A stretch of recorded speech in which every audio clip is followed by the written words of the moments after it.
Hey everyone, it is Shannon and I'm here today with a Friday Reads video. On my Friday Reads video, I share the books that I finished, the books I started, and anything interesting about books that I'm carrying over week to week. But this week I do want to start with a bit of things that I have seen, watched, or read in the past week or so that I have found helpful or interesting. So I thought I would share those first, and a couple are about the BookTube community. First up is the Town Hall on race and inclusion on BookTube. I will leave a link to it up above and down below in the description box. This idea came from Erica from The Broken Spine, and the town hall was hosted on Ashley's channel, Bookish Realm, and it was a really great discussion. Covered so many different topics from terms to what we can do moving forward as a community, lots of book recommendations, people sharing their experiences. This is really, I think, a great town hall, and it's for important issues, and in terms of being part of the community, I think it was really valuable to go and listen, and I think, and just to see what we can do to move forward. So that was really great. Also on Ashley's channel, she posted a video of 6 years of being a Black booktuber. This is Ashley from Bookish Realm, and I would highly recommend watching this if you have been on BookTube for any period of time. You will remember a lot of the things that happened, and I think also in terms of moving forward, I think it's really important to recognize that the things that have gone by. So I really appreciated that. I learned a lot from watching that, and so I will leave a link to that down below and up above, and I'll leave a list of all of the booktubers that were involved in the town hall down below. So both those are two videos I would highly recommend watching. In terms of stuff that I have read, there's been a lot out there that has been great, but there's two things I wanted to mention. One is 26 Ways to Be in the Struggle Beyond the Streets, and this is from the Disability Visibility Project, and I thought it's a really great article. I will link it down below, as well as an Instagram post that I found about disability inclusivity protest etiquette guide. So I'll leave links to those two things because those are some issues that I don't see come up as much, and so I thought it would be helpful to share. So that's some of the things that I have been seeing and watching this week. And so now let's get on to the books. Okay, so the books I finished 3 titles this week, 2 graphic novels and 1 nonfiction. And the first graphic novel I don't remember if it wasn't actually the second, the most recent, it doesn't matter. One of the graphic novels I finished this week was Taproot, and this is a story about a gardener and a ghost by Keezy Young. This was wonderful. I've heard a fair amount of people mention this one in the past, and it really is like a story about a gardener and a ghost. It is very, I don't know, sweet, warm, loving. Just like the image kind of really says it all, and I really had a great time reading this. I can understand, it's one of those ones that sometimes you never know how you're going to react to things, because everyone I've heard about this one has mentioned it so positively, and sometimes they get a little like, but this one is totally, I should have just trusted, and it really was wonderful, and I enjoyed reading it, and it has a romance, as you can probably tell from the cover, and is set like gardens, and it's got ghost equals supernatural often, most times. I can't think of a non-supernatural instances of a ghost, but there is also a paranormal feel to it, but it's not super scary, which is an unusual combination, and as someone who reads and watches a lot of paranormal and supernatural stuff, it was interesting to see something that was a little less on the scary scale. Like it was just so sweet. So I love that. I also read Ronald Wimberly's Prince of Cats. This is also a graphic novel, and this is a Romeo and Juliet retelling from the perspective of Tybalt, and it's not really romance. It's really more between like it's a lot more about conflict and fighting, and there's even sort of like this newspaper listings of the different fights and stuff like that, so it's a bit more sort of like action oriented in that sense. For this one, it didn't quite hit the mark for me. There were some gender dynamics that didn't work for me, and like just some, it's weird to say this is about comics, but it did feel like there was some gratuitous nudity, like, you know, which is a weird thing to say. I like all of the female characters, that was the part they sort of had to play, generally speaking, but I really enjoyed the depiction of the action. They had lots of panels that were like really like skinny panels in a row. I don't know what it's called in terms of the layout for graphic novels, but like lots of, and which is really interesting for like sort of like the sword fighting, like because you're dealing with these really skinny or not tall, short panels. Narrow would be this way, so short panels. I should know short, I'm short. Anyway, it doesn't matter. So this one it didn't hit me in my heart as much. Also, there was a lot of sort of like fighting in the streets, and that just, you know, in terms of current stuff, that just felt a little hard to watch, absorb, so wasn't as much of a win, but I did appreciate it, I think. But one of the things that I think that I'm coming to realize, and this is not great because there are so many out there, is that I don't think I like retellings that much. And I'm like, I feel like I should, especially Shakespeare, because I'm a big, you know, like I'm a big, I don't know, I guess I am I a fan? I don't know. I guess I don't know. I don't know about that statement. I will think about that. There are so many Shakespeare plays that I loved, and I do love the stories, but yeah, I have not been, when I think about the retellings, often I don't end up liking them, so that's really weird, and retellings are such a thing right now, so it's kind of like, it's a little frustrating. Anyway, I also finally finished Taming the Infinite by Ian Stewart. This is a nonfiction math book. I think it has a subtitle. The Story of Mathematics. And so I had posted a lot of the chapter titles on Instagram, like this one, Impossible Quantities, Can Negative Numbers Have Square Roots? Okay, that's not a great one. Sometimes they have this sort of like double meaning philosophical kind of thing. Oh, not that one. I am not picking great examples. Okay, The Rise of Symmetry, How Not to Solve an Equation.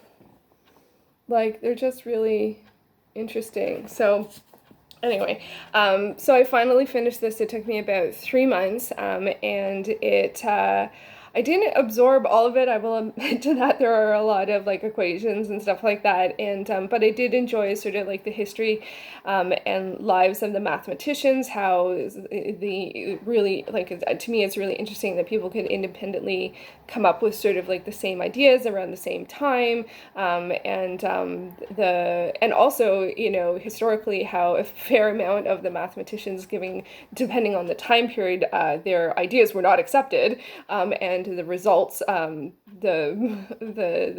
strong results of that, and also to think of it as, you know, we also are still learning new things, so which is like, of course, right? So anyway, I found it engaging, but it did take me a long time. I'm actually really surprised I managed to finish it this week. It's definitely one of those ones, like, in terms of nonfiction, like, it's definitely one where although I didn't understand everything, I did certainly get a lot from different parts of what I was reading, which I think is one of the amazing and wonderful things about nonfiction. Okay, so on to some of the things that I started. I started Clap When You Land by Elizabeth Acevedo. This one I'm listening to on audiobook on the recommendation from Izzy, Punk Rock Girl PA.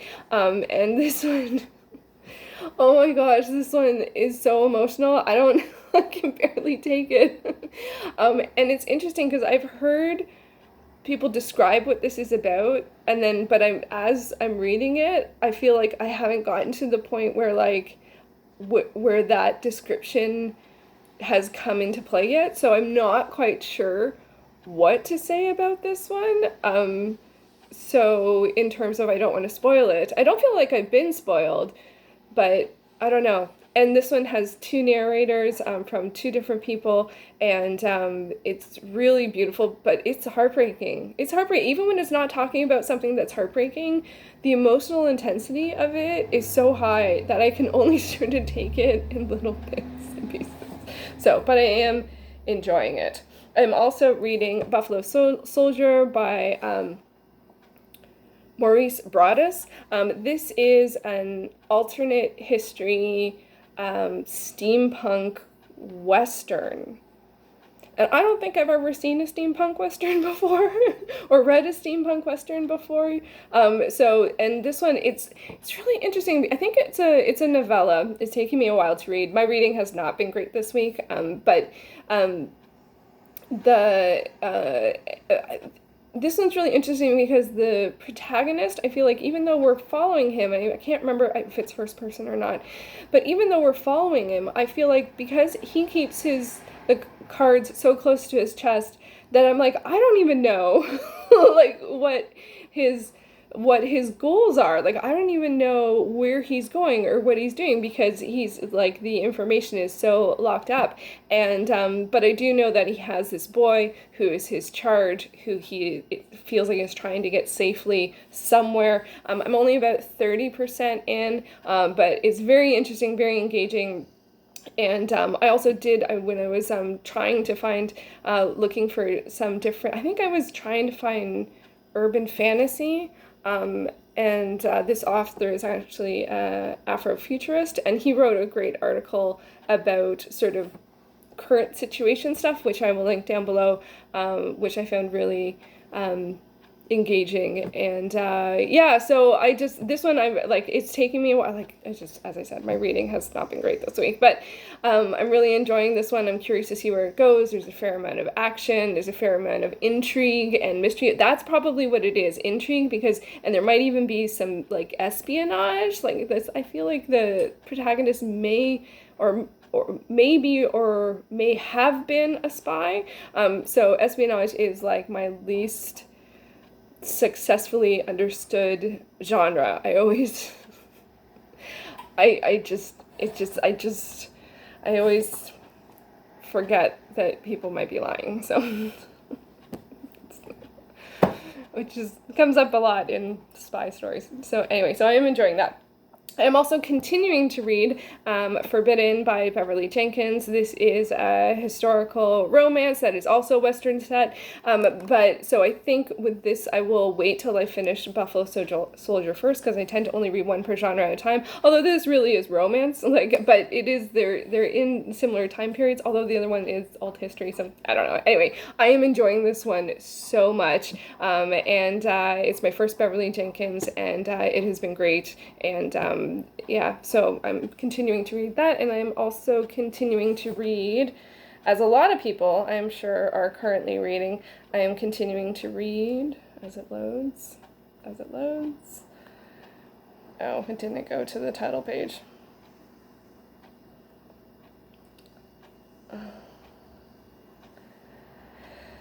I'm continuing to read How to Be an Anti-Racist. This one I'm reading pretty slowly, trying to read sort of like a chapter a day. Each chapter is focusing on, like the first chapters are more about terms and definitions, and then it focuses on a different kind of racism and anti-racism.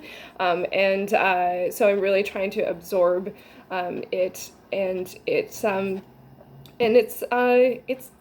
really good. Like, it is really good. It's really eye-opening. It's of course, very relevant and very important. I did see a great IGTV, what's that called?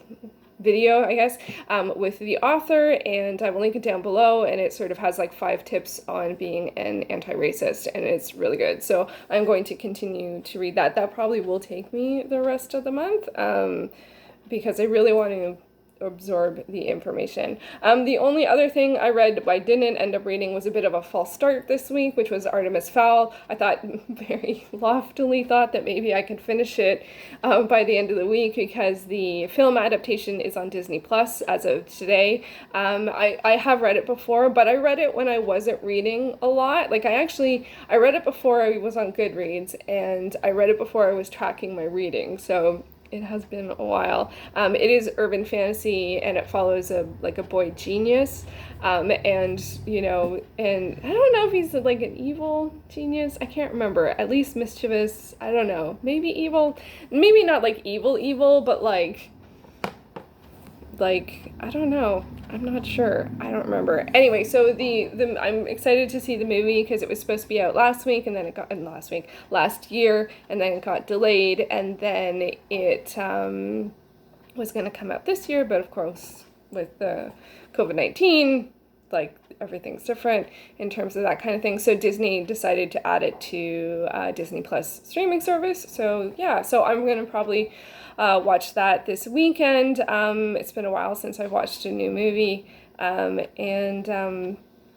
yeah, so there you have it. So that is what I have been reading and some of the things I have been watching and, absorbing this week. Let me know what you have been reading, and if there's anything that you've found helpful this week, feel free to share it or link it down below. And I'll be back with I think I'll be probably back with Friday Reads for now. I have a couple of projects in the works or potentials, but I'm not sure sort of the best way to move forward on things. So I think I'm just going to stick to Friday Reads for now, and we'll see how things go. So thank you so much for watching.